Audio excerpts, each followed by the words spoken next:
This video will be flipped, so it will mimic what you'll see in the mirror. Let's begin.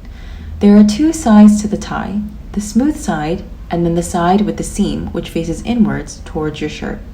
There's also two ends, the thin end, which you can hold with your non-dominant hand, and the wide end, which sits on the side of your dominant hand. Slide the wide end down so that it hangs lower than the thin end. The length will vary depending on how tall you are and how long you want your tie to look. Take a hold of both ends and bring the wide side over the thin side so that it creates an X. Using your non-dominant hand, pin down the X with your thumb on top. Next, bring the wide side underneath the X that you've just created. Again, you're going underneath the X. Then continue bringing it over so that it makes a loop around your thumb.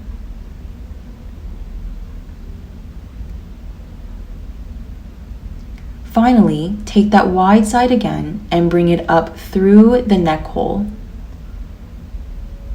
and down the loop you just made where your thumb is.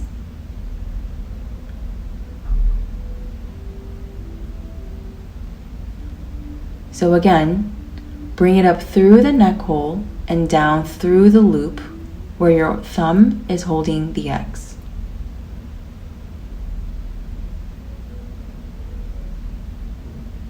Grab a hold of both the thick end and thin end. Alternate pulling both ends until you create a neater knot that you're happy with.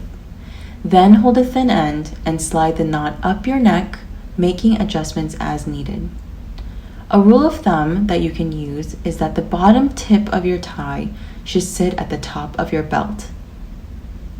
Also, something to keep in mind is that this knot is not meant to be symmetrical, so don't worry if it's not a perfect triangle. Don't forget to adjust your collar. And there you have it, the 4-in-hand knot, otherwise known as the simple knot. Now let's do that for you again in real time. Remember, practice makes perfect. With the wide side hanging lower, make an X. Loop the wide side underneath and then back over.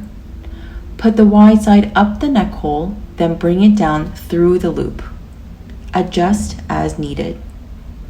Once you practice our steps enough, tying this particular knot will be a breeze. After you've mastered this basic knot, you'll be able to move on to other types of knots. Check out our other videos to add variety to your style. Thank you for watching our video, and if you thought this video was helpful, please like and subscribe.